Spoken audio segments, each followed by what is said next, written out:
জুলাই শারীরিকভাবে ক্ষতিগ্রস্তের শিকার হয়েছেন এরকম আহত মুক্তিযোদ্ধারা এখানে কিছু সংখ্যক উপস্থিত আছেন যারা বক্তব্য রেখেছেন। আমি যখন ওখানে বসে ছিলাম আমি দেখতে পাচ্ছিলাম বহু মানুষ এখানে আপনারা উপস্থিত আছেন, শহীদ পরিবারের সদস্য, আহত যোদ্ধাদের মধ্যে যারা তাদের কষ্টের কথা তুলে ধরতে চাইছেন বা বলতে চাইছেন।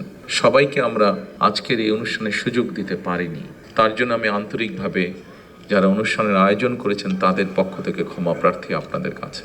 সম্মানিত শহীদ পরিবার এবং সম্মানিত যোদ্ধাবৃন্দ, আজকের এই সংখ্যাটি অনেক বিশাল। এই বিশাল সংখ্যার মধ্যে প্রত্যেককে যদি আমরা সুযোগ দেই, হয়তো এই দিন পেরিয়ে আগামী দিন চলে আসবে। 1 মিনিট করেও যদি কথা বলেন আপনারা, সেজন্যই হয়তো সবাইকে সুযোগ দেওয়া সম্ভব হয়নি। তবে সংক্ষেপে আজকের সভাপতি ওনার বক্তব্যে একটি কথা তুলে ধরেছেন। আপনারা যখন আপনাদের কষ্টের কথা, ব্যথার কথা, ত্যাগের কথা বলার জন্য ব্যাকুলভাবে সকলের দৃষ্টি আকর্ষণের চেষ্টা করছিলেন,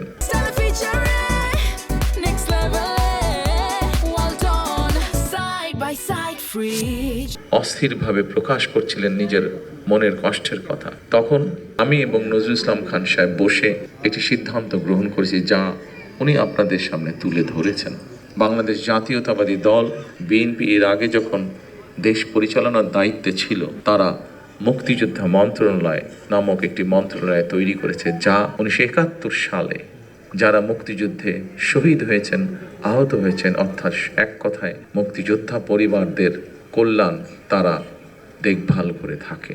আমরা সিদ্ধান্ত নিয়েছি যে ইনশাল্লাহ বাংলাদেশের মানুষের সমর্থনে বাংলাদেশ জাতীয়তাবাদী দল আগামী দিনে সরকার গঠনে সক্ষম হলে এই শহীদ পরিবার যারা আছেন, জুলাই যোদ্ধা যারা আছেন, জুলাই আন্দোলনের যারা শহীদ পরিবার বা যোদ্ধা আছেন, তাদের যে কষ্টের কথাগুলো যে কয়জন ব্যক্তি, যে কয়জন মানুষ তুলে ধরেছেন কষ্টের কথাগুলো, এই কষ্টগুলোকে যাতে আমরা কিছুটা হলেও সমাধান করতে পারি। যাকে আমরা হারিয়ে ফেলেছি তাকে তো আমরা ফিরিয়ে আনতে পারবো না, কিন্তু যারা পেছনে রয়ে গিয়েছেন সেই পরিবারের সদস্যদের বিভিন্ন সুবিধা অসুবিধাগুলো যাতে দেখভাল করতে পারি এই মুক্তিযোদ্ধা মন্ত্রণালয়, কারণ তারাও একজন মুক্তিযোদ্ধা, তারাও আপনারা মুক্তিযোদ্ধা হিসাবে আপনারা গণ্য।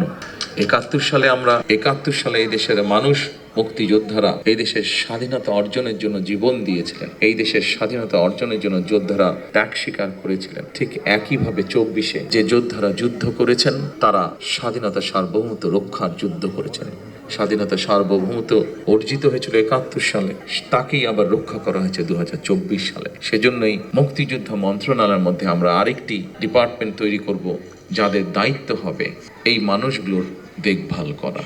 সম্মানিত শহীদ পরিবারের সদস্যবৃন্দ, সম্মানিত জুলাই যোদ্ধারা, দীর্ঘ 1.5 দশকেরও বেশি সময় ধরে চলা ফ্যাসিবাদ বিরোধী আন্দোলনে হাজার হাজার মানুষ গুম হয়েছে, খুন অপহরণের শিকার হয়েছে। এরকম অনেকগুলো পরিবারের সাথে গতকাল আমার কথা হয়েছে, দেখা হয়েছে। অসংখ্য অগণিত পরিবার সব হারিয়ে ছিন্ন বিচ্ছিন্ন হয়ে গিয়েছে।